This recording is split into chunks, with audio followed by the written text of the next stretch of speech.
को माऊ मिठी जेड़ी वफा के रुकंदो दसे को माऊ मिठी जेड़ी वफा के रुकंदो दसे को माऊ मिठी जेड़ी वफा के रुकंदो उहो घर खाली अथई जहि में मिठा माऊ न थई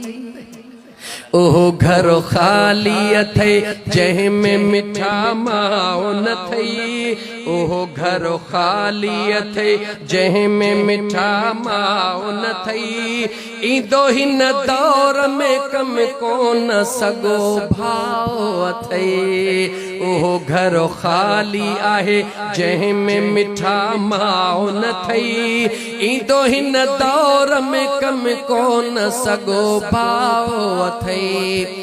कंदे जे देर अचण में त पुछा के रुकंदो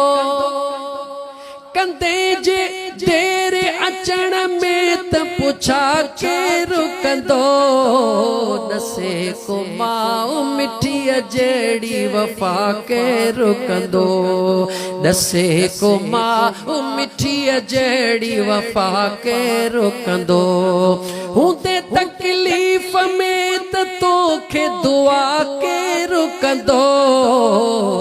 दसे को माऊ मिठी जेड़ी वफा के रुकंदो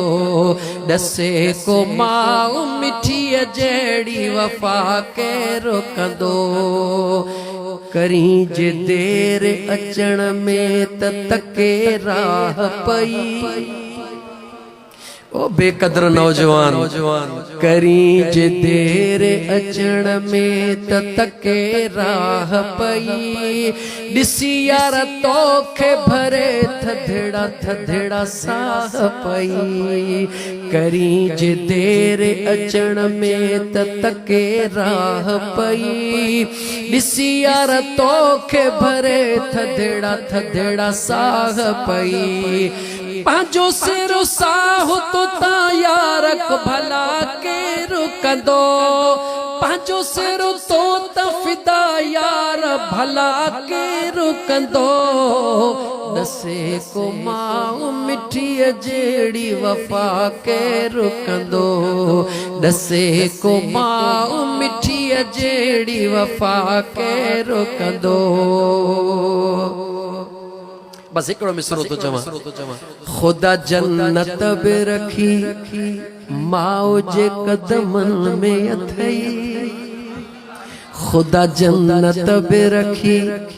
माओ जे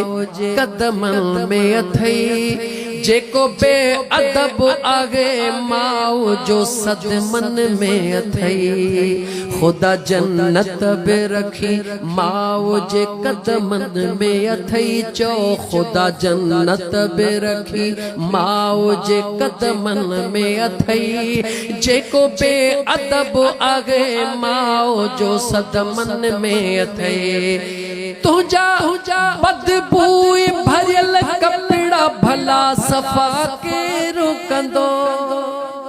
तुझा बदबू भरियल कपड़ा सफा के रुकंदो